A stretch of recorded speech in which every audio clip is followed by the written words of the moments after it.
Today we're giving you an inside look on how beef goes from the ranch to the table. All right, should we go show them how it's done here? Let's do it. Learn what it takes to dry age and butcher beef the old-fashioned way. This is not an easy cut, but these guys have it down.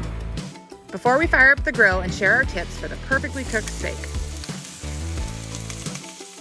This dry-aged porterhouse with mushroom-shallot sauce will have your mouth watering. This is like a restaurant meal. Savor all that hard work in every bite. You betcha. And it's all raised on the ranch.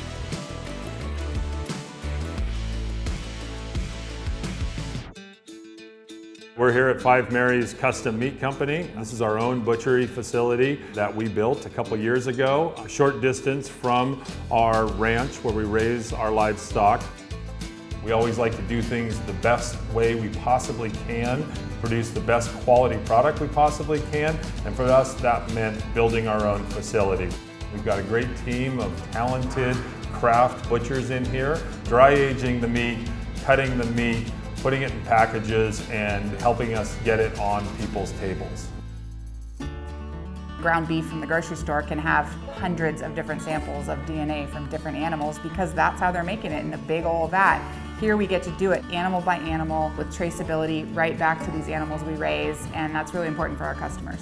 We can trace these steaks back to the individual animal that it came from, what day it was born, what day it was harvested, and really get that full connectivity to an individual animal.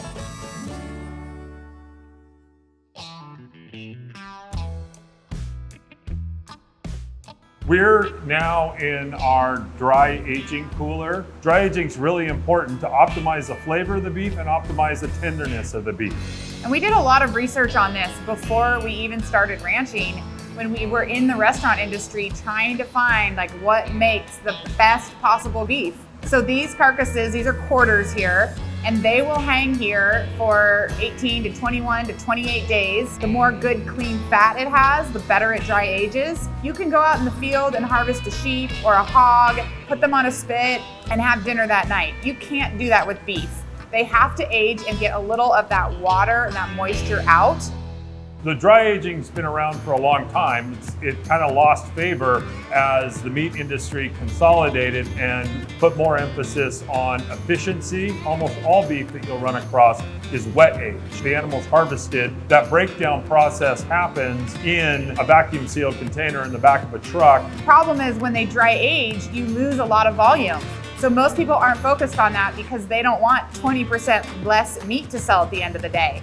But we really believe the quality far surpasses the volume that you're losing, and it's really worth it to spend the time to dry age all of these carcasses before we butcher them to send them to our customers. There's three critical components to dry aging beef well. One is airflow, one is humidity, and the other is temperature. We try to keep our temperature kind of in the mid-30s, and we try to keep our humidity in the high to mid-80s to really optimize the dry aging. Ryan will get alerts in the middle of the night on his phone that something might be a little off, and he's down here in a few minutes because this is our most precious space, really, after all this work.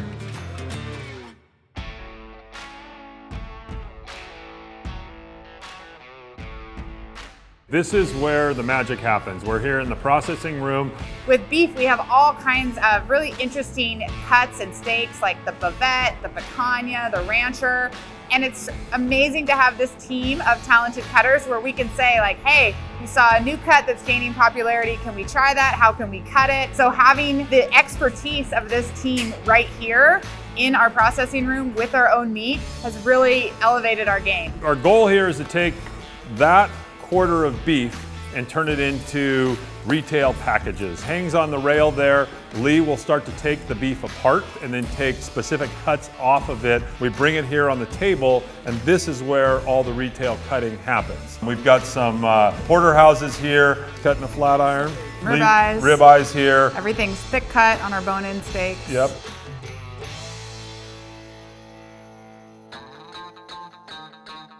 This style of butchery, whole animal butchery, is really something that's gone by the wayside. It's a skill that we're losing, frankly. There's a few guys around who are really good at that. One of them is standing next to me. Jim's been doing this most of his life. This is brisket that I'm working on here. Dry aging is an art. He looks at each one and says, this one is ready to cut today, this one needs a few more days, and pull each quarter out as soon as it's at the prime day to cut it and put it in packages.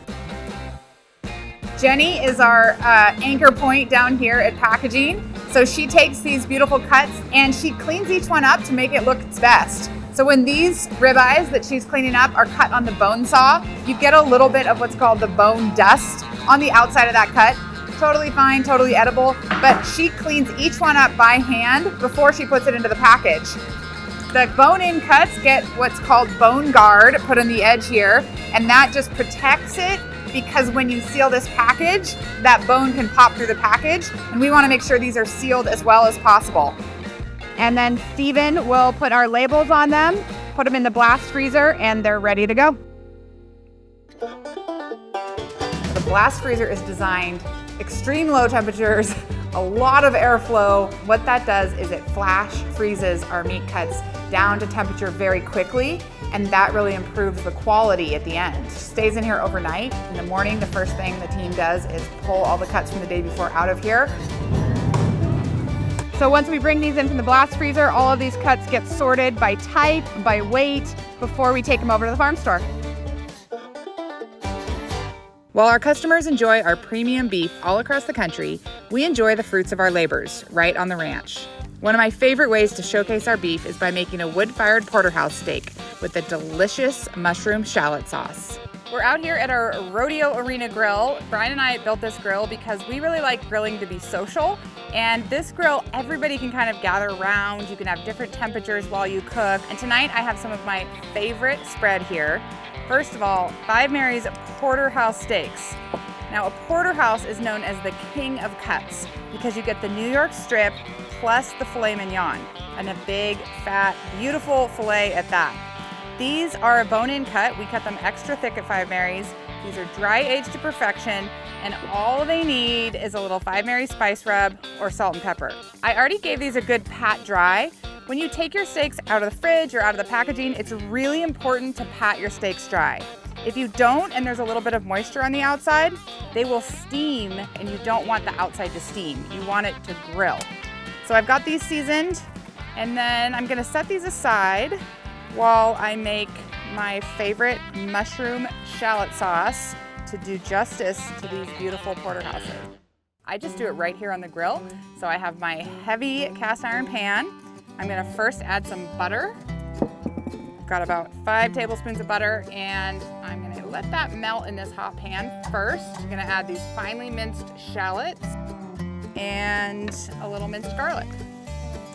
We're gonna stir these until the onions soften and the garlic is fragrant. Onions have softened, and I get to add these beautiful mushrooms. I always add more mushrooms than you think because they cook down, and you're not gonna wanna skimp on this mushroom shallot sauce. And then let those cook down. So I'm gonna add some rosemary, a little Worcestershire sauce, a little bit of soy sauce, and some balsamic vinegar. A little extra salt, always Five Mary's spice rub. And after this combines, I'm gonna set this over a little bit lower heat on this grill and let this just simmer. I am ready to put these beautiful porterhouses on the grill. Hey Brian, will you come help me get these coals set for our steaks? I think I'm gonna keep the asparagus over there and do the steaks on this side. So if you can give me high heat over here, that would be awesome. Typically what we'll do is we'll just put our hand over here and give it a count to 1, 2, 3, and if it's hot, pull our hand away, time to cook steaks. And if you can leave your hand there for more than 3 seconds, it's probably not hot enough.